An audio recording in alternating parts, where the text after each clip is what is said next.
Welcome to the Solid Verbal. The Solid Verbal. Come after me! I'm a man! I'm 40! I've heard so many players say, well, I want to be happy. You want to be happy for a day? Eat a steak. It's that woo-woo! And now, Dan and Ty. Hey everybody, and welcome to the Solid Verbal. Ty is alive, I swear, but only barely. I'm kidding. He had a root canal and is tending to his no longer infected pulp chamber. I obviously had to look this up. He's having some, let's call it mouth drama, a phrase I don't feel fully comfortable saying on a family show, but he wanted me to tell you he does have a high pain threshold and points out that he's dislocated multiple joints, which sounds like his version of, I drive a Dodge Stratus.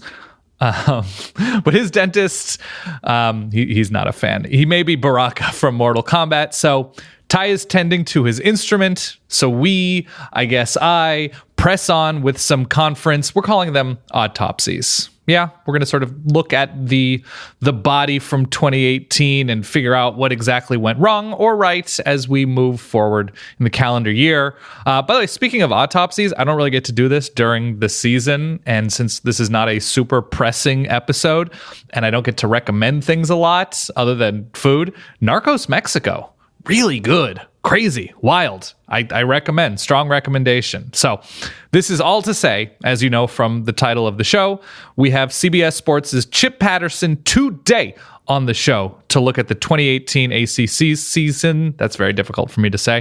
2018 ACC season and beyond. Remember, we're talking about America's championship conference and figure out what it all means, at least as of today. So here's a little Nintendo sound I like, and we're off.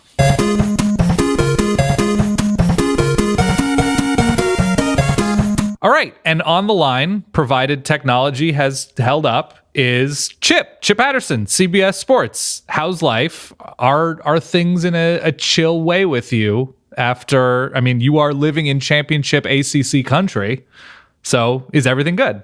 The college basketball writers at CBS Sports are my friends, my coworkers. There's this really fun, awkward period where they say like, hey man, before you come over to college basketball, like take a break, take some time. Mm-hmm. But then as we get towards the end of January, I start getting the questions like, so when are you going to start picking up some shifts? Like, because it's getting really busy over here and we could really use some extra manpower. So what I've been doing is I do give myself a week and then I start just going all in on research and playing catch up so that when I do jump over to the college basketball side of things, usually by the 1st of February, I'm there, that I'm all locked in with my names, my storylines, all that good stuff. And I don't have to go into every single thought with multiple tabs open, having to double check myself. It'll be a lot more fluid at that point. I like that. So I honestly no idea what's going on a day-to-day level with college basketball. And I assume if people are listening to this, they're college football fans. Duke is good. Yes? It's good. Yes. I would say that in terms of crossover with your audience, I have enjoyed over the last 2 seasons the SEC really getting some good basketball teams right now. Mississippi State has a good basketball team right now. Ole Miss with Kermit Davis as the head coach has been one of my favorite storylines of the season. Okay. Tennessee might be the best team in the country. Like for real, Tennessee might win the national championship in basketball. Wow. I'm writing all of this down. This is all going in my field notes. So what we're doing today, though, aside from the SEC.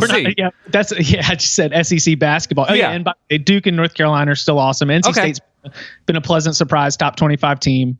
Yeah, it's good stuff. I like that. NC State, America's pleasant surprise.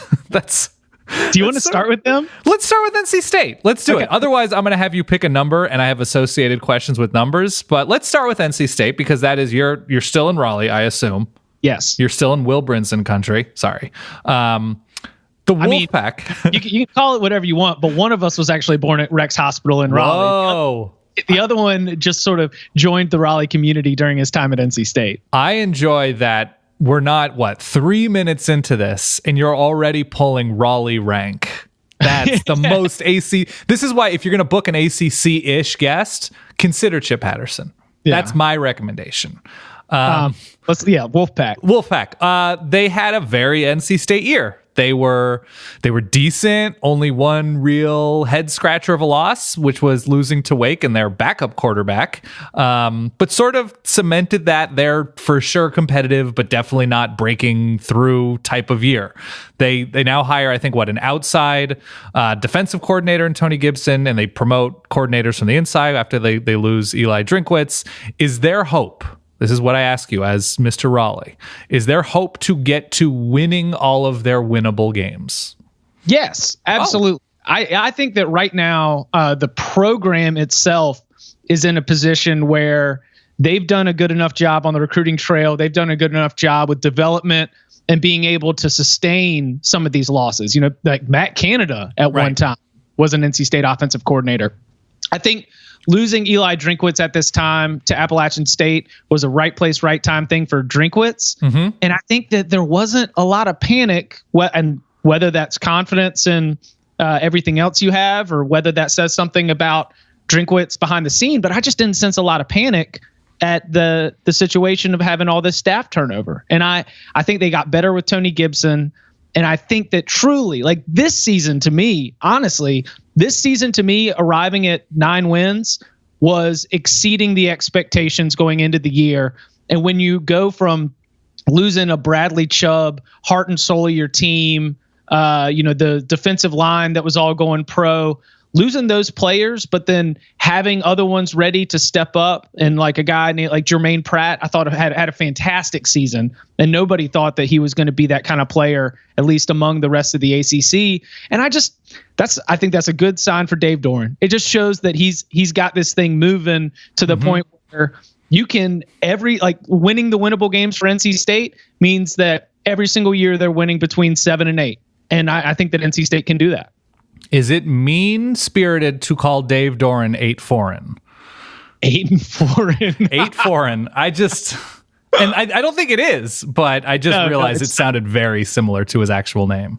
Have you gotten that one started? Is that going to be on a t-shirt? I texted Ty that not an hour and a half ago as I was reviewing everything I wanted to review ahead of this show. And I feel like 8 foreign is not the worst thing ever.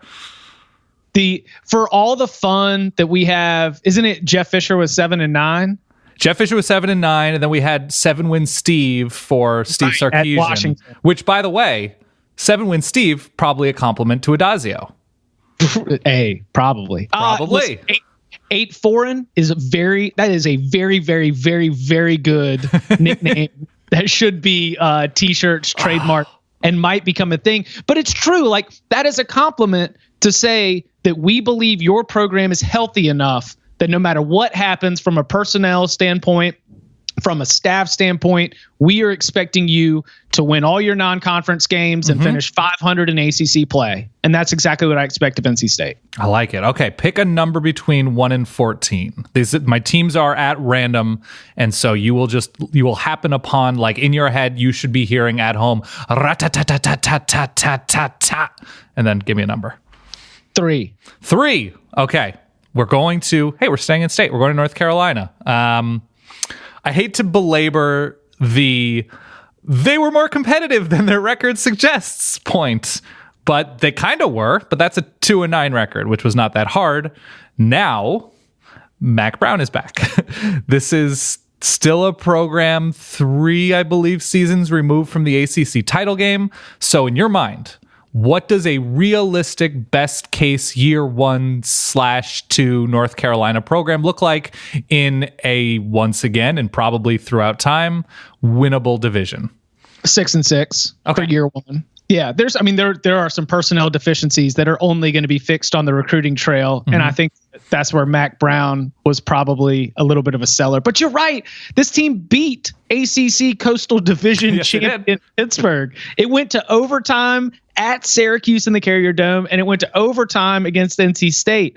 What I have diagnosed for North Carolina, at least at this point, now I'll continue to learn and probably change my opinion slightly, but I think that there was a sad acceptance that the team was not and would not be good very, very early in the season. And I think that when that happens all throughout the fan base, especially at a place like Chapel Hill, which is very like all encompassing and inundated. And I think that those feelings that can seep into a team a little bit. And it might take maybe Mac Brown as the former coach, master motivator, slick talker, politician. Maybe he's able to like talk all that negative energy out of there. Right. But I think that is the reason why this team was better than its record, because there was just that intangible negative. And I think that intangible negative is ultimately why North Carolina made the decision to move on from Larry Fedora, because you can't reverse that kind of bad energy. And I think that when it really gets into the community, and it had,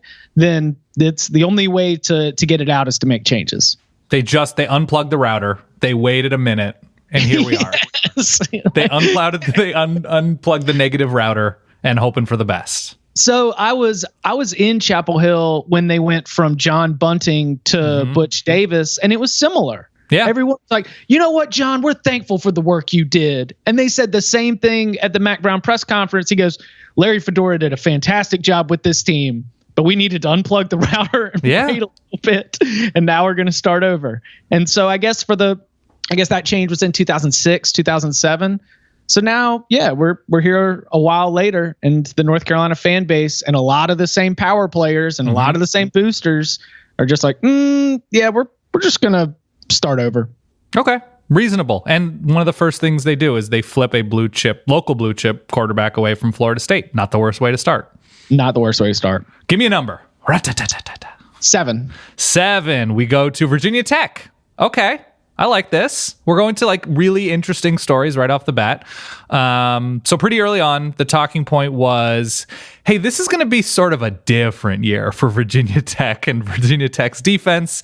And I think in 2017, they finished 7th in points per drive allowed. And this past year, 2018, they finished 90th. 90th. So that includes losing 4 out of their last 5 ACC games. So yes, different sort of year. Is there a reason to at least believe in 2019 and moving forward, the Hokies will be in a position that they won't have to play in December for bowl eligibility? Yes. Okay. I hope that Virginia Tech doesn't have to schedule a game against Marshall. Yeah. Oh my goodness. Well, the makeup was against ECU. Right. That was the game that was stormed out. That was the game that was supposed to be played. The Virginia Tech's having to get used to things being a little bit different, because I felt as though this team would lose games where it outgained its opponents. They were terrible with turnovers, and they just made dumb mistakes. And I don't know if that is growth on the coaching staff, but I do think that whatever Virginia Tech fans had sort of become comfortable with in terms of what they imagined was Virginia Tech football, I think Virginia Tech sometimes looks a little bit like a wacky Big 12 team. Virginia Tech kind of looks like Oklahoma State sometimes. And I'm like, well, when you live that Oklahoma State life, this is what you're going to get. Oh man, yeah, they were kicking a tiger cage a little bit this year, and they lose their quarterback early on, so you get why things are sort of thrown off. But yeah, it felt too different from Virginia Tech. It feels that they are going through. They are really going through a brand evolution right now. And these are some of the awkward growing pains of going through that brand evolution. But there were some young players. Hazelton, I think, was a really good wide receiver. I like Justin Fuente as an offensive mind, as a schemer, and as a play caller. And, obviously, 5 players that were on the starting defensive first team at the end of spring practice were not around by mid-September. Wow. And so that's worth considering. And some of them were for off-field stuff, which is not a great reflection of the program. But I think that in terms of personnel, there were second and third stringers out there by the end of the season that no one expected was going to be on the field. So I will give Virginia Tech a pass on this year, but I do think that we should not expect Virginia Tech to look like Frank Beamer's Hokies. I think that we are starting to see what the Justin Fuente vision. I mean, just the offensive mind from Oklahoma. That's Justin Fuente. This is what it's going to look like a little bit. I like it. I'm fine with it. And mathematically, they should just be better injury-wise and luck-wise. Everything like that should be all right. Give me a number. 9. 9. We are going to Pitt. Okay, things are getting weird now. So the only real answer to was Pitt okay in 2018 is I don't know. Sometimes, some quarters, I guess. And now they lose pretty much their entire offensive production with their 1,000 yards. Rusher's gone, but they bring a new offensive coordinator at least. Is Pitt going to be all right? Next year? I mean, just in general, I'm always sort of worried about Pitt as like a sibling that you're never like for sure confident they have their act together. I think that it was a good reflection of Pat Narduzzi that in an ACC Coastal Division race that no one wanted to win, the team with 25 seniors who had all been playing for 4 years ran out and got it. Yeah. Like, you know, I think that's a good reflection of Pitt football. I don't think that we should expect Pitt to be in the ACC championship game every single year. I think there's probably going to be a step back, but just in terms of do you believe in Pat Narduzzi? I think that this season was very affirming because what they realized is they're like, oh, we should just run downhill at everybody. Yep. And I felt like in ACC play, once they got into late September and October, that was really when they won the division. Where they just said, no, we're going to line up and we're going to run right downhill at you. And they had older, bigger, stronger, and healthier teams than most defenses they lined up against. And so, yeah, like there's definitely going to be a step back, and it's going to be fascinating to see what we get in terms of the next iteration. But I think that we should count on Pitt every 3 years to have a team that if no one wants to go and win this, Coastal, well, yeah, we'll win the Coastal. It's not dissimilar to what the previous expectation had been for a while of Paul Johnson's Georgia Tech teams, where if no one's going to go out and win this, Georgia Tech will absolutely end up in a 3-way tie at 5-3 and somehow have the tiebreakers to be able to get into the ACC championship game. I think that's Pitt. Yeah, I love the Pitt season just because, one, they win a division, and two, outside of Notre Dame, any like pretty good defense they played, they got murdered. They lost 1,000-20. It was just absurd. And I like that they figured out that they could do that one thing running downhill pretty well. And it just, in the end, the more I thought about Pitt, the more I thought about like an out of shape rec league basketball player who is money from like 14 feet. It's not going to give you much. Do not give him that space or he will take that shot. Right. Yeah, that is Pat Narduzzi and the Pitt Panthers 2018 legacy. Give me a number. Let's see. 2. Okay, we're going 2. We're going to Florida State. What a week it's been for Florida State. So after a year in which Willie Taggart and Florida State's on-field problems were out there for the world to see, its health, its inexperience, and I would say unusual dearth of talent at some spots, was 2018 definitively an unavoidable, gotta take your, I guess, inherited lumps while rebuilding kind of situation? Are there correctable off-season things, or are there new worrisome Willie Taggart and new Florida State issues, or I guess both? I think that there might be, and I hope that I hope I don't misstep here. I think that there might be some serious or at least significant, irreversible damage to the collective psyche of that roster. Wow. That experienced the end of the Jimbo Fisher era. And I wonder if it's just going to take time to get it out of there. Mm-hmm.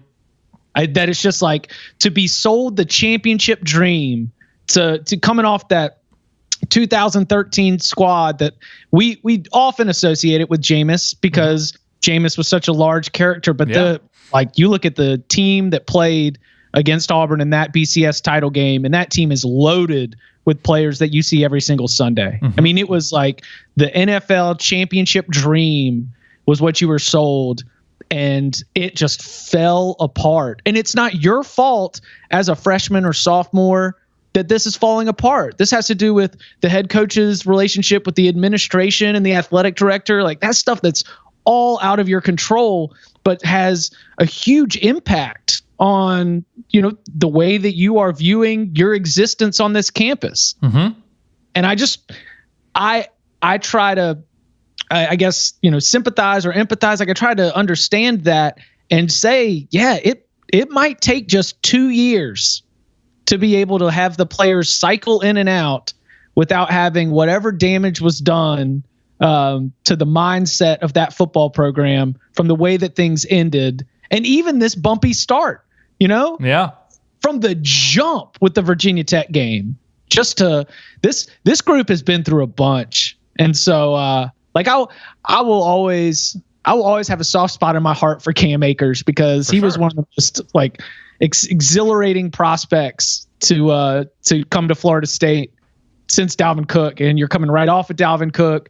I just saw in my mind great things, and I feel like his Florida State career is going to come and go, and we're not going to see all of that potential necessarily fulfilled on the field. So, yeah, I believe that we could see more examples of that damage even for another year, but it's also why I'm not going to sell on Willie Taggart as a whole.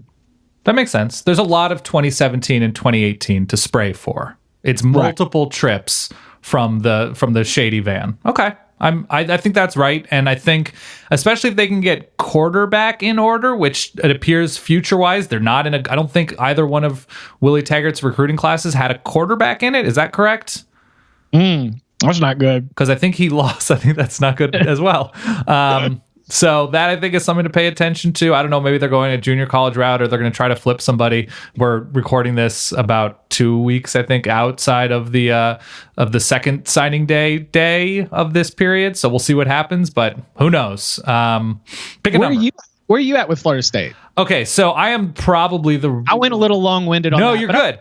I've been thinking about that a lot. Like I really believe in that, but I want to hear what you got. So I think Florida State, it would be difficult for them not to at least get back to confidently 8 or 9 wins. That relatively quickly, just because you should be able to recruit enough that you're out talenting basically everybody outside of Clemson and sort of Miami within the conference. So it would be very confounding if they don't get to that point. But I think quarterback is an issue. I know that they've had to make some assistant changes. They lose Walt Bell on offense, but Kendall Briles should, for all that comes with his name, that should be an improved offense. I think that is a value added hire. Yes. So it would be shocking if at least they're not winning 45, 41 games relatively quickly. Right. Okay. That's where I think I'm at. And Jimbo had a rocky first couple years. Too. Yeah. For sure he did. It's a weird dynamic in Tallahassee where you have these crazy expectations that have been met relatively recently, but there is an immense amount of pressure without there being the year in and year out 10, 11 wins recently. Right. So it's a strange dynamic to me. Very strange dynamic. Yeah. Okay. Give me a number. Let's see. Have we done 12 yet? We have not done 12, and 12 was the feel-good, cool story of the ACC season in Syracuse. Oh, that's a great way to jump off Florida State. We have cleansed. So, Syracuse, actually good, or a great year in the ACC to be consistently pretty good. Does it matter? Do you think 2018 has legs? Yes. Okay. Why? 2018 absolutely has legs because there were 2018 is the first year that they were good, but they were just hanging on by a thread from a depth perspective. Right. So it's in the growth of the program. You've got to have those different levels. Win small, win big, this, that, or the other. But I think that this year was the first year that we see them. And now, even if the win count takes a step back after, Eric Dungy and the loss of a very, very important senior class, I think that this is another example, almost like a division foe of theirs in Wake Forest, where what we're going to see is that the breakthrough is followed up by a really strong, stable core. And Syracuse is going to be able to sell itself to skill position players in a way after this season that they would have never had before, because they don't have to sell the vision anymore. They can sell the results. And that is just so empowering for a coach who's still only in his first handful of years at the program. So I think it's long lasting. I don't know if specifically our man Tommy DeVito is going to be the guy moving forward, but I'm a believer in Dino. I'm all in.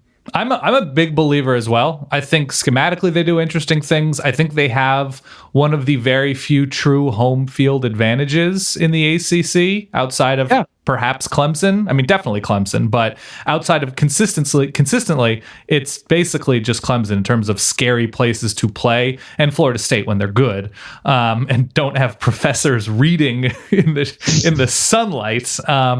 So I am buying in on Dino Babers as long as he's there at Clemson, because essentially, even if they are consistently pretty good, that's more than 10 teams in the ACC. That's fine. They should be top half in the division. That isn't, I think, a realistic expectation. Okay. We're on the same page. So give me 14, 13, 11, 10, 8, 5, 6, or 1. Have I ever played for you the Dino drop? No. What is the Dino drop? If you can play it for me, I'll listen. Okay. Let's see here.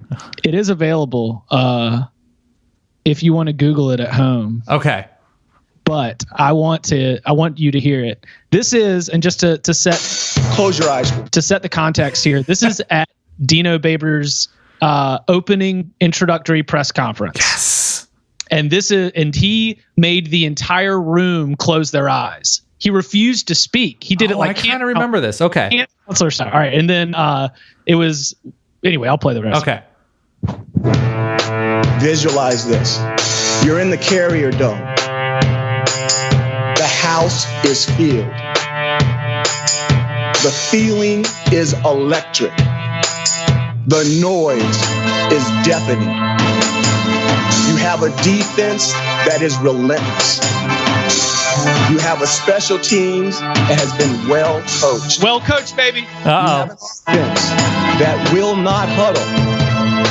And you have a game that's faster than you've ever seen on turf. Open your eyes. That's going to be a reality. That's going to be Syracuse football.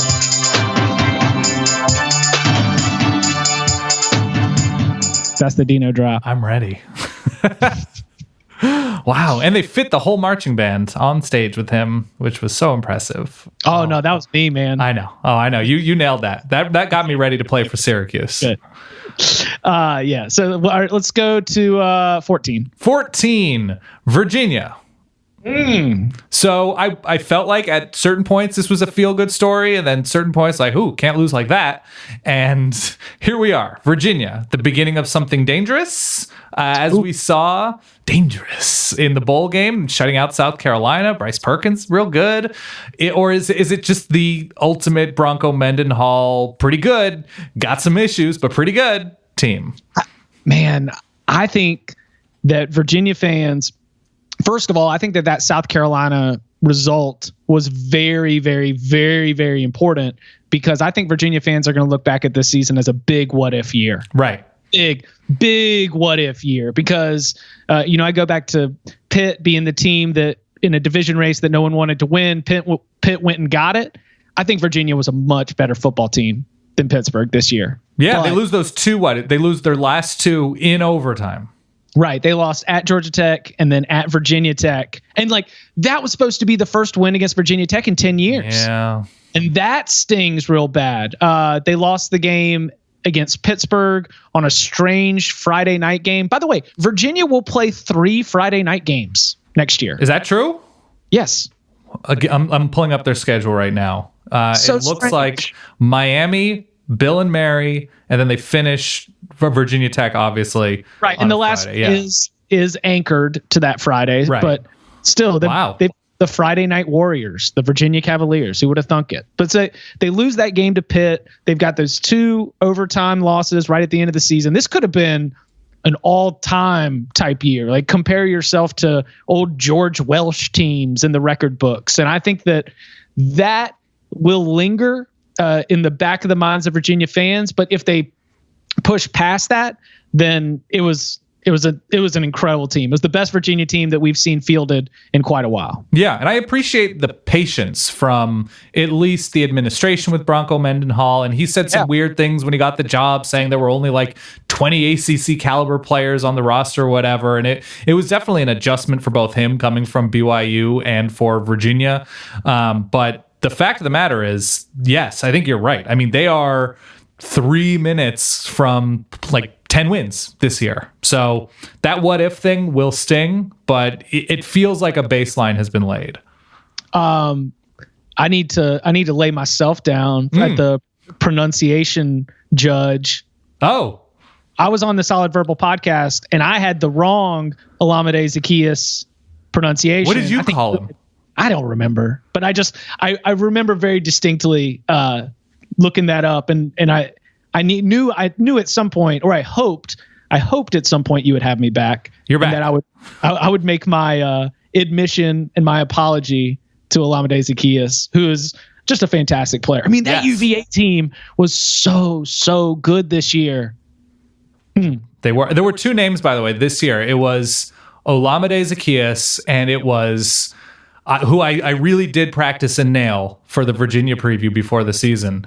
And then it was Mizzou's tight end, who was arguably the best tight end in the SEC. Irv Smith and Jay Sternberg are both good.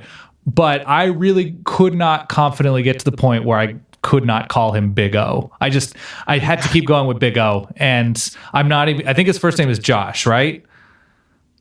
Gosh, I need to look this up. But yeah, that was the big name.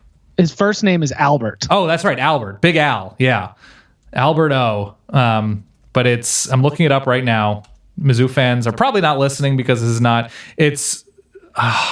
no, not even a try. Take the GB and turn it into like is there something there? Is it Okwe-Bunam? Oh, I think he's got it. Okwe-Bunam. Okay. That's as good as I'm doing, at least in late January. Yeah, that's where we are. And is he in the NFL draft now, or is he coming back? No, I think he's back. I think Albert O is back. Yeah. Listen, Big Al. Derek Dooley figured out what to do with him, so he'll have a role. He's ready. Give me a number. Let's see, 5. 5. We're going to Wake. Who, I mean, if you can figure out Wake, good for you. They didn't beat coaching job of the year. Listen, Dabo and Dino are both like maybe outrank them, but in another season, I think Dave Clawson had an ACC Coach of the Year caliber coaching season. Especially with what they dealt with at quarterback early on. And where they ended up at quarterback with Jamie Newman, I think his name was, by the end of the year, they did not beat FBS teams in consecutive weeks unless you count Duke and then Memphis in the bowl game. But I mean, you mentioned Dave Clawson as that dark horse guy, if not for Dino and Dabo. Can we officially write down, this is almost a college basketball. No, it is a college basketball reference. Wake Forest is a consistent bowl program in permanent Sharpie. Yeah. Done. Why? Yeah. I'm a believer. Like this, he brought most of his staff from Bowling Green, and now Mike Elko, who got poached by Notre Dame and then Texas A&M backed up the Brinks truck. Like that's Dave's guy. That's a good reflection. And he's continued to lose assistants. He fires his defensive coordinator in mid to late September. It was right after the Notre Dame game. And then he promotes internally, and the defense loses 5 additional starters to injury and still somehow held this together. I think that was where when you're building a beach house, and I can't speak for everywhere, but if you build a beach house on the North Carolina coast, you assume based on changing weather patterns and the history from the last 50 years that at some point in a 5 to 7 year period, chances are a hurricane's going to come through. Now, whether that's going to damage your house probably depends on what kind of house you build and, just luck. And Wake Forest had a huge storm come through with all the attrition that you make the staff change in the middle of the season. But man, they just looked like a better football team, a more well-coached, a more well-prepared football team against NC State, against Duke, and then against Memphis in the bowl game. And I think that is an incredible reflection of where Wake's at right now. I mean, they're investing a lot right now, trying to get the money for more indoor facilities and really beefing up. It's just so that this small tiny, tiny school with a total enrollment smaller than a lot of high schools in that same county. Wow. Like just so that they can try to keep up in the football arms race. I'm kind of bullish on Wake Forest, not as a team that's going to ever really stand all the way up to where Clemson has set the bar in that division. But you said permanent bowl team. And after this season where they in any other universe, it feels like they don't make a bowl game, for them to not only make it and also be able to go and win it. I'm in. They made it with a negative point differential, I should add as well. Incredible. It's stunning. It's truly amazing. That's pretty incredible. Like you can't hate on a Wake team that is at best frisky and still making a bowl, and that's great. That's a good thing. I'm standing behind it as well. Give me 1 or 6 or 8, 10, 11, 13. 13. Oh, we're talking Louisville. Which is actually a good thing to talk right now. It would not have been fun in mid-November. They were completely uncompetitive. I think that's the word in every way after the Florida State game. Is this at all UCF? They'll be all right sooner than you realize when UCF bottomed out, or does this thing need to be gutted and sprayed by Scott Satterfield and his staff? I don't think it has to be gutted and sprayed. I think UCF's a great reference. I hadn't thought about that as the potential. Going from that, I'm not expecting the Cardinals to go on a 26 game winning streak, right. But that's a very good example to hold of how quickly you can go from bottoming out to rightening the ship. Now, is Scott Satterfield Scott Frost? I don't know. We'll see about that. I think that I hope I would like to get there, and I would like to do a little bit of my own investigating. There's a chance because one of the NCAA tournament regionals are there. Right. So if you are a Cards fan in the area and you got any recommendations, hit me up in March. Maybe I'm coming to your city. It's a Top Chef city right now. Yeah. Really? Oh yeah. It's Top Chef Kentucky right now, and they've been spending a lot of time in Louisville. Yes. See, now all of a sudden, all of my recommendations are getting filled out as we speak. Let Chip know. I think that it was just a thing that we can look at as what it looks like when the bottom truly falls out at the Power 5 level. Like when everything has just completely fallen apart. And it was stunning. It was the lack of competitiveness was amazing. And I don't know if we'll see it again. How about this? I don't think that we'll see a bottom out as bad as Louisville in the next 4 years. I think it might be the worst of this 5-year cycle. Yeah, I think that's right. I think that's sort of like fourth year, whatever it was, into the Bobby Petrino tenure where recruiting can fall off. Maybe his interest wanes a little bit. Maybe the coaches surrounding him just don't like coming into the office. They were due for, this is a router unplug for sure.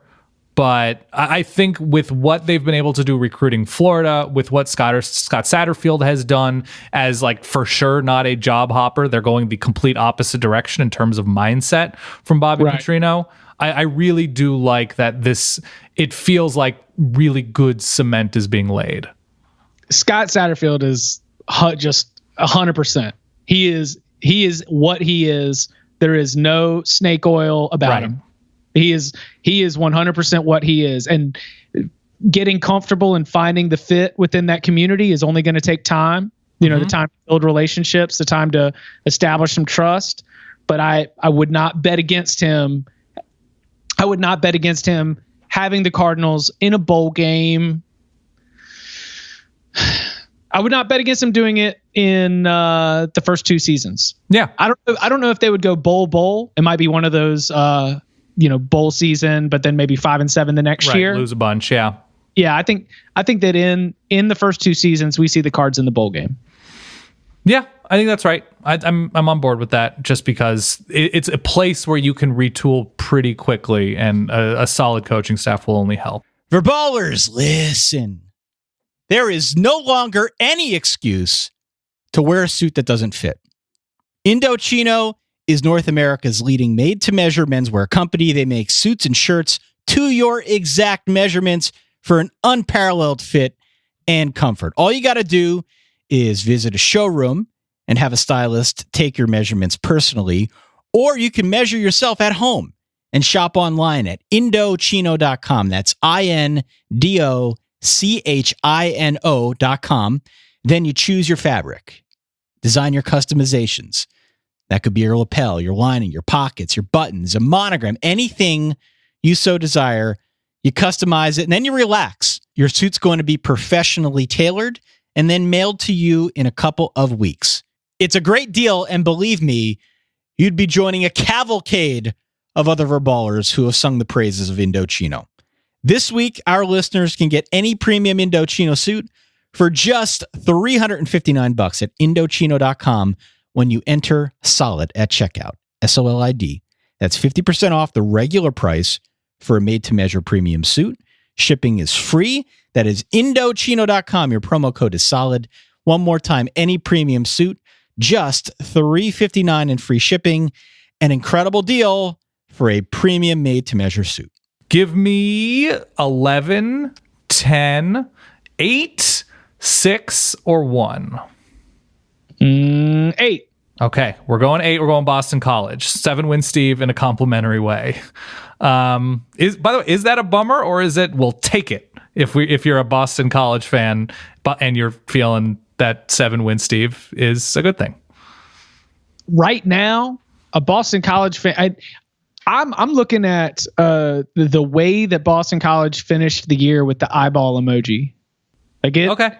I did not think they were very good. I thought they were a much better football team early in the season than later in the season. Mm-hmm. That has not always been the case with Steve Addazio. And I think Steve Addazio, if I were to revisit some of his comments after these games and during game weeks as the season wore on, I think he was concerned with the way his team was playing. He knew that this team really could have been a much better team than it was. And so did they finish with 3 straight losses to finish the year? Yes. Clemson, Florida State, and Syracuse. Yeah. I think that's a season that you go back and you look at what the personnel is and you think, man, that team could have been better. Now it's tough because, Clemson and Syracuse are great, maybe the top 2 teams, probably the top 2 teams in the ACC last season.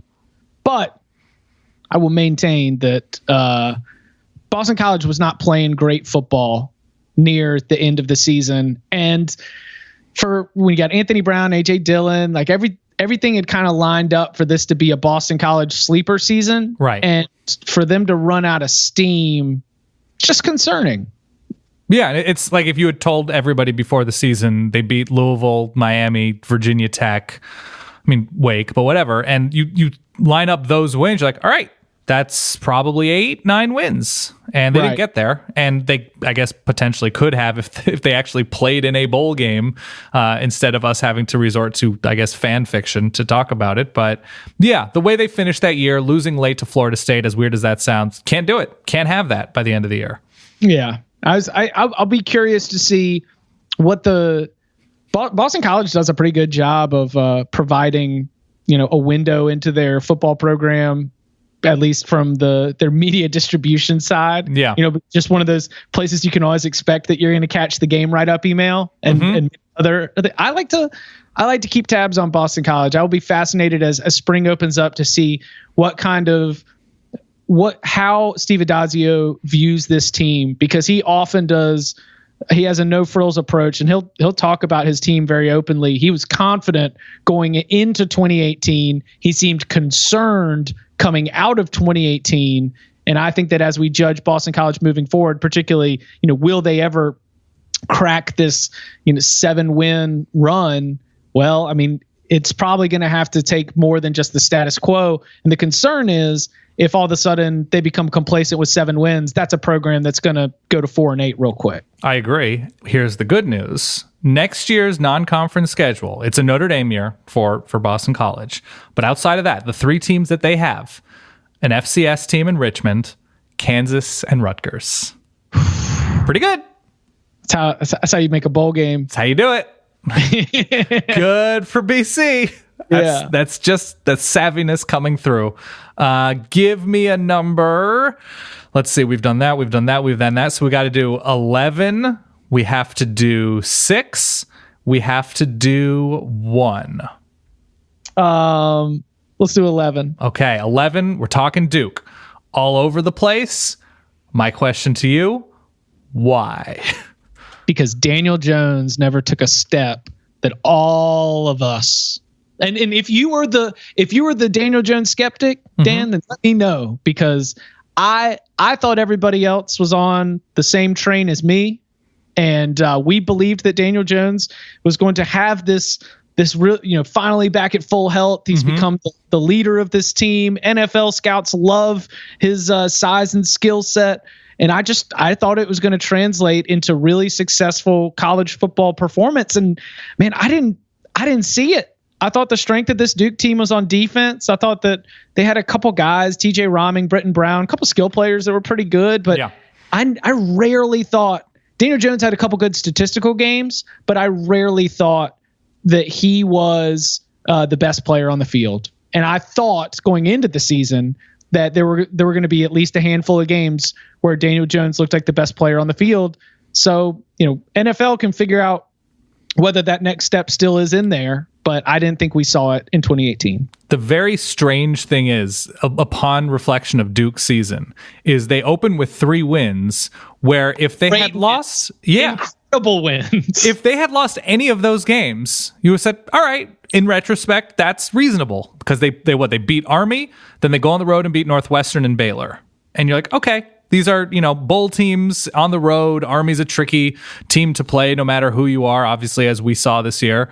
And then lose to a down Virginia Tech. Lose to Virginia, which is fine. Lose to Pitt in a shootout. Lose to Clemson, obviously defensible. And then just get shelled by Wake Forest. Oh, my goodness. Such a strange year. Yes, it's very strange. And but this is the real the upward bounce for Duke. So I had the same feeling that I was throwing out about Boston College. I will be very interested to see what the response is, how people are talking. Right. Coming off that Wake Forest game, I said, I am very curious to see how Duke plays in this bowl game. Yeah. That was nothing like what we did not expect it. Unexpected. Yeah. And David Cutcliffe, he even came out and did the I have no idea. We just got crushed, and I don't know how to explain it.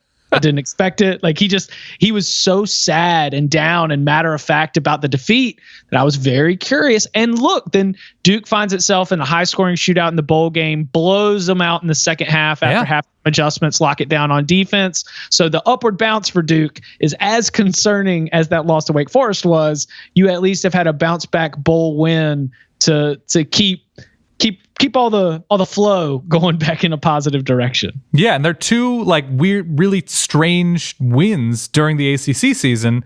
It's Miami. You're like, okay, this is of the ACC's middle class. This is the defense that's the scariest. And then at Georgia Tech, of the ACC's middle class, this is the offense that's scariest. And Duke wins them both, and comfortably. I don't know. I got nothing. Yeah, same. Yeah. So we can go to number 1, or we can go to number 6, and I think that's it. 6. All right. We're sweating Clemson here. Georgia Tech. I figured that you had made Clemson 1. I did go Clemson 1 yes. in a slight nod to their season. Yeah. So the Yellow Jackets, in very, very Tech form, have a compelling case that they were basically better than every large middle class of the ACC team, but now everything is new and we have no idea what that will look like. So, in your estimation, how far away is a Paul Johnson ideal team away from looking like a Jeff Collins ideal team? I don't put as much on the idea about a physical transformation, or that offensive linemen who recruited by Paul Johnson are going to be incapable of doing whatever Jeff Collins was. I can't stand that. Right. I really can't stand that. I mean, it's just, and first of all, not only are they at the offensive line, a position which has been often associated with being able to read and react, diagnose, function at a high level. Yep. But it's also Georgia Tech students that we're talking about. Like, they're not going to be able to learn a new scheme or a new system, process it, and figure out a way to perform it at the best of their ability. I think that we could see Georgia Tech be pretty good, and they've got skill players on that team that you can figure out how to put them in an offense. I think that right now, immediately, what would you assume? I would assume that just because of the general size of the personnel on the offensive line, that we'll see something spready, right? Mm-hmm. And that we'll probably try to utilize a deep group of running backs for everyone's favorite word, RPOs. And yes. We'll figure out some way to get it done. So I think Jeff Collins is probably most concerned about the thing that he knows the best, which is the defensive side of the ball, because I thought the one place where Georgia Tech fell short this year was that they didn't have a true difference maker on defense. And the best Georgia Tech teams, whether it's a pass rusher, whether it's a lockdown safety, a defensive lineman at nose tackle who's able to disrupt things, Georgia Tech's best teams often have at least one NFL caliber player on defense. Right. And I don't know if they had that this year. They had a young player named Trey Swilling at cornerback who might be in the NFL later. Mm-hmm. But for the most part, it was a bunch of seniors and juniors who were just fine. They were good players. They did enough to be able to earn their starting job and, lead to whatever success the defense did. But I just didn't think they had any difference makers. And so whether that's development, whether that's recruiting, that is Jeff Collins' big challenge in terms of forming his ideal team, is taking a defense that I thought was pretty average and making it excellent. Yeah, I think that's right. And I in the long run, I don't think I'm terribly worried about the defense, because so much of that side of the ball is effort and caring and motivating and building up depth, things that I think can be controlled by somebody who has had really good defensive results everywhere he's went, everywhere he's been. I am more concerned, is there somebody on the roster who can throw the ball forward with accuracy 15, 20 times a game, which is new. That's my concern. I mean, you get enough going side to side. We really only need to get it like 10 yards down the field. That's fair. Okay. I'm curious. Yeah, I'm with you, but I believe that they'll figure something out. Kelly Bryant couldn't get it 30 yards down the field. That's true. He still made a college football playoff. He did still make the college football playoff. So now you have to choose either between number 10 or, I believe now, number 1. I guess we must have already done number 10, right? No, 10 is Miami. Oh, let's go ahead and do number 1. Okay, let's do Clemson. We'll finish out with Miami. So, okay, after the Alabama game, pretty tough to ask anything of Clemson right now that hasn't been pretty emphatically answered. So, is there any lurking reason deep down that there'll be anything but excellent? Is it defensive line turnover, coaching turnover, ACC getting surprisingly crazy good at the top and deep at the top? Is it Trevor Lawrence? Does he start dating Brooke Shields? What is piercing this piñata, if anything? If anything, and I do not believe that it is something that I am looking for. Right. It's just complacency. Okay. That's it. I mean, everything else is in place. The personnel's in place. The coaching's in place. Everything's in place for this team to go win another national championship. And the only thing that's going to stop them is them. And there could be a loss on the schedule. I don't know if they're going to go on this incredible 30-0 run. Right. They could get caught by any of these teams, as we've seen even during national championship seasons. A loss to Pitt's out there. You can go and you can lose a game, but I don't believe that there's any reason to think that Clemson will be anything other than national championship caliber for at least the next 2 seasons. Their road games this coming season, as one does, previews the fall in January. North Carolina, Syracuse, tough road environment, absolutely. Louisville, it's going to be a new type of year for Louisville. NC State, okay. And they go to South Carolina, outside of the ACC, obviously. But other than that Texas A&M game early, there's nothing scary on that schedule. No, and like I could see Texas A&M winning that game. Sure.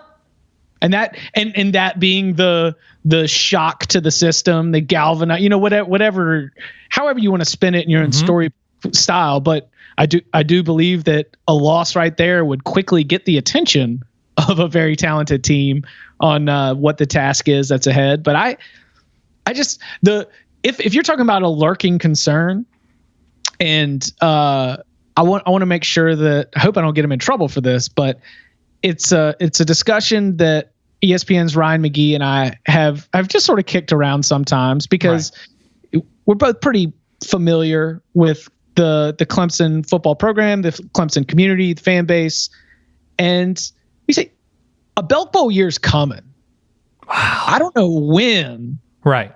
But how is Clemson going to react to Dabo when a Belk Bowl year comes? Because Dabo's reaction is going to be this: I just want to score one more point than the opponent.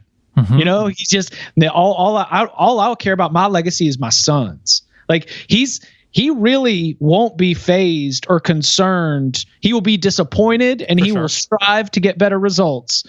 But I want to see how Clemson, the school and the fans react when the Belk Bowl year comes, because you can't be in every single college football playoff. There's going to be a regression at some point. And the way that he snapped, do you remember that after the South Carolina game? I do. Yeah, that reaction got my attention. And so I guess that's the only thing that's lurking for me in terms of like, is there anything negative or even like slightly shaded that you would say about it? It's that I don't think it's coming in the next 2 seasons, but at some point a Belk Bowl year is coming. And what happens then? What's the reaction? Because I don't know if I don't know how all parties involved would handle it. Wow. I think that's right. And one of the things that's interesting to me about that sort of letdown year is that when assistants leave and assistants say, okay, I've ridden this wave to this point, now I'm going to cash out. Not necessarily cash out because they're obviously paid super well, but this is a team that has retained basically since Chad Morris left for an understandable reason, getting a head coaching job. They've retained everybody. Yeah. Like Tony Elliott and Jeff Scott have each spent 10 years on the staff. Right. It's incredible. Is there a specific reason why Clemson has been able to hold on to championship caliber assistants and other programs in that position have not? Is it because working with Dabo is a more fun experience? Not more fun, but a more pleasant experience? Yes. What is it? Yes. Yeah, absolutely. Okay. It's all Dabo. Do you know about this has been written about a bunch, but in covering Clemson during this postseason run, as more and more players of different graduating classes continue to reference some of the same things, I'm going to determine that they are an influential part of the program. Do you know about family dinner? I do. At Clemson? Yeah.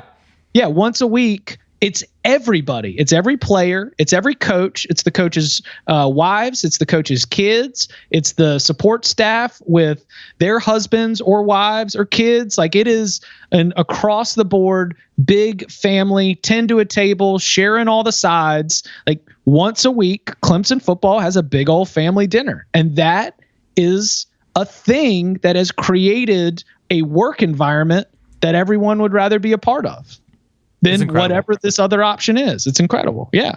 I like that. It's just like, hey, just treat everybody like humans and include people.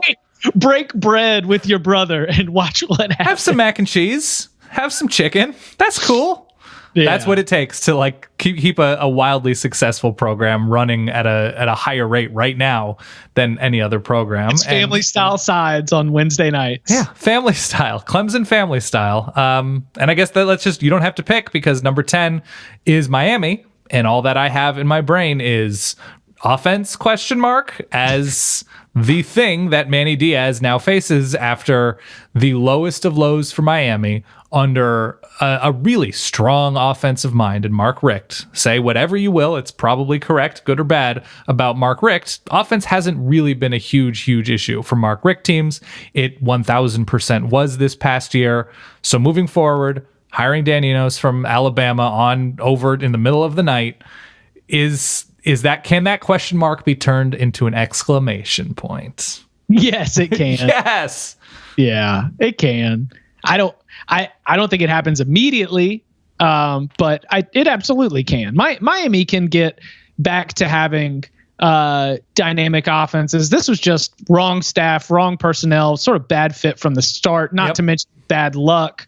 Amon Richards' career-ending, brutal.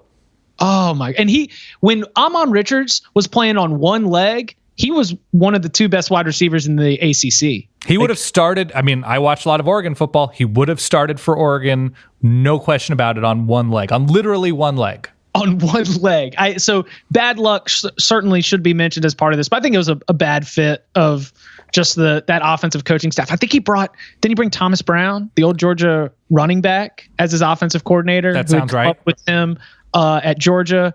And, it was a family affair, and it was just a bad, whatever it was, just apparently was not a great fit with the offensive personnel on that side. And so I think about, Joe Jackson, guys like Shaq Quarterman. I think about these incredible Miami defenders on Saturdays going out there and just continuing to take the field after 3 and outs.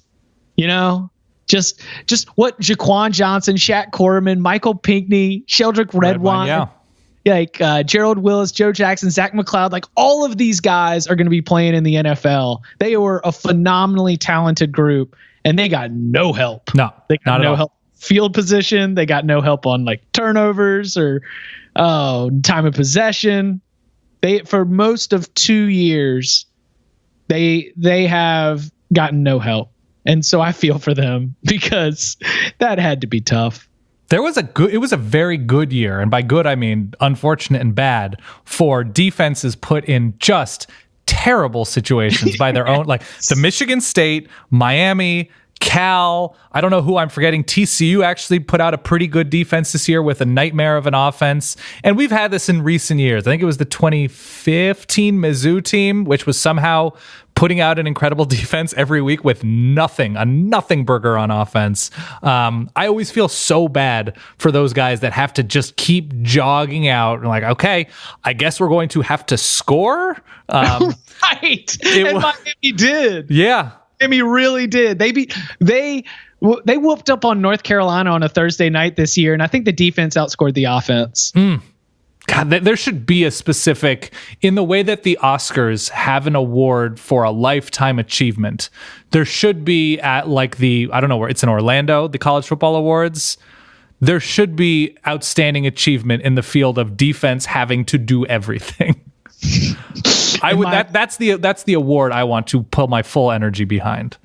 I think that's energy put in the right place. Yes. Okay. So I think that whether it's Tate Martell or whoever, I think that Dan Enos being hired by Manny Diaz, and Manny Diaz, though Manny Diaz at his introductory press conference announced that he unfortunately had to tell all these members of the offensive staff they would not be retained. Defensive staff, we will be retaining some. Yeah, you guys are good. No, you guys can buy and not rent. You guys are good. Yeah, you guys are good. But to just right off the jump, just nope, this whole side of the office, y'all got to go. I think that was a good way to identify the biggest problem. And so because he's not trying too hard to linger on any particular aspect, whether that is the player, as I guess they hope Tate Martell will be able to have his eligibility waived. Right. I don't know if it'll happen or not, but yeah, the fact that they would even put effort in supporting that venture means that he's willing to totally rethink everything on offense. And given where things had gone, that's the right decision in my book. Yeah. And also, if you are a head coach, get your guys in there. If you have any, from day one, if you have any sort of hesitation about anything on your team, get it fixed. If you are empowered to do so, don't hesitate. Don't do things because you want to be nice or you want to be fair. They'll fire you all the same. So do it your way. And I'm glad Manny Diaz did that. Absolutely. 100% agree. All right. That's the ACC. Everything else, what's on tap for rest of the day, rest of the week, rest of the month? Are you taking a vacation at all? Are you planning a special outing with the missus? What can people look forward to in the world of Chip Patterson? Well, after this, I will be linking up with Barton Simmons, my co-host of the Cover 3 podcast. Listen to the Cover 3 podcast. Yes. Yeah, we are putting together our coaches mega mix, where we have actually scoured through all of the introductory press conferences to identify the most ridiculous sound bites. Nice. Talk about them as we, in a more serious manner, sort of rank and review the entire coaching cycle. With Rod Carey in Northern Illinois needing to make a hire, we actually just finished it. Probably the longest coaching carousel we've had in some time. And then I will be on CBS Sports HQ, our 24/7 streaming news network. I'll be on CBS Sports HQ at 6 o'clock on the Sportsline show, picking the evening's college basketball games against the spread. I love it. Look at you all over the place. On your Twitter bio, it says college football, college basketball, and golf. Yeah, I'll be live blogging Tiger at Torrey Pines on Thursday and Friday. You could probably run for lieutenant governor in North Carolina and just do stump speeches talking about college sports and golf. Right. You'd get 15%. Yeah, I would. No, I think that I could. Not lieutenant governor. But, okay. Yeah, but you're right. I think that just based on the overwhelming number of hot spots that I'm hitting with my general coverage, it runs strong. It's because I'm a product. I'm a product of my environment, and I just happen to be enthusiastic about it. Unlike Will Brinson, the fraud. Unlike him, if he wants to claim High Point, Greensboro, the Triad, all that, no, he's got that, and his wife AK's got Winston-Salem on lock. Like they definitely have the Triad, but he's still working up his bio and his ITB points here in Raleigh. All I know, in North Carolina, elected office, adjustable. Elections, adjustable. Well, I think that that court, I think that in that 9th district case is going on right now. Oh, is that true? Yeah. Okay. Which, by the way, if any listeners have not looked into or caught wind of the election fraud scandal in the 9th district of North Carolina, it's awesome. It's a doozy. I don't care what your political stances are. It's incredible. It's wild. Yes. So it's the best true crime. We're going to get a great podcast out of it in about a year and a half. Oh, that's such a good point. I mean, you have to stake your claim now, really. For sure. As that local, if there's going to be a true crime podcast about anything in North Carolina, even remotely related to competition or sports, anything, that has to be you. I will give, because the who it's going to be is one of the, what do they call them? The shoe leather? What's the leather shoe? What's the old reporter term? Well, there's a gumshoe, but that's like a detective. That's like detective. Right. Beating the leather. I don't know. Whatever. I'm looking up leather shoe. I'm not seeing anything, but I'm sure you're right. I might be mixing it up. I'm not from the old school. I'm no Medill grad. It's going to end up being one of the court reporters, because those are the court reporters are the ones that really get the juicy stuff, because they don't have to check as many items at the courthouse, and so they can document more and sort of have a more full, encompassing understanding of all the movements. It's shoe leather journalism or shoe leather reporting. There we go. There it is. Walking from place to place, observing things and speaking to people, unlike our very lazy podcast mouths flapping about in the wind. That's it. Entertainment, man. Entertainment. I hope everybody out there had a good drive. If you're on a road trip, if you're on a flight listening to us in airplane mode, if you're mowing the lawn, if you're doing the dishes, if you're at the gym, hopefully, at the very least, we helped you pass time in an entertaining way talking about America's Championship Conference. That's it. They talked about podcast on CBS Sunday Morning. We're big time now. Yes. All right. They had instruction on how you can find podcasts. Like you laugh, thing. You joke, you kid, but that's an actual thing that people don't know, that, podcasts are free. Podcasts are already available on your phone on an app that's already there. They said, hit the purple one. I don't think if you asked my parents, hit the purple one is not the worst way to start out. I don't know if my parents, I've been podcasting now for over 10 years. My parents if put in a room with a smartphone and you said, find your son's podcast, it might be tough through an app. So they love CBS Sunday Morning. Yeah. They just got that lesson. But all right. Yeah. Chip Patterson, thank you very much for your time. This has gone to a wonderful place and can't wait to have you back. Dan, thank you very much. Boom, there it is. And to nobody's surprise at all, Chip Patterson, fantastic. Go check out all of his work, the Cover 3 podcast, all of the stuff he does for CBSSports.com and CBS Sports HQ, where you can see his bright, shining face talk about all sorts of sports, but in particular, college football. Thanks again for listening. solidverbal@gmail.com. You can follow us, of course, on Facebook or Twitter or wherever you like to consume things. Instagram is fun as heck. We did a couple of halftime and post-game live Instagram feeds during the national championship and playoff semifinal games. So that was a great time. So if you're so inclined, check out the Solid Verbal avenues there. We're going to be releasing new shirts, old shirts soon. I promise you we're getting all of those things in order, along with a couple of other things that we have up our sleeves that we think we are going to excite you with. I think you're going to be excited by those things. So listen, let's all listen. Hope for the best for Ty's mouth. It's strange to say out loud, but I'm standing by it because that is an instrument which, as you can tell by listening to this show, we desperately, desperately need. We will do, a mega Q&A show. Mega Q&A show coming up. I promise you we will. We've gotten a ton of questions and random thoughts via email. We will get to them. Twitter, Facebook, Instagram, whatever. We'll have all sorts of avenues. Reddit, the Reddit thread. If you missed the not the thread, but the subreddit, if you missed Adam Amin doing ESPN play-by-play broadcaster, an AMA on Reddit last week, I want to say, from the time we're recording this midweek. We're doing this on Tuesday, is today the 22nd? I ask nobody in particular. Yes, it is.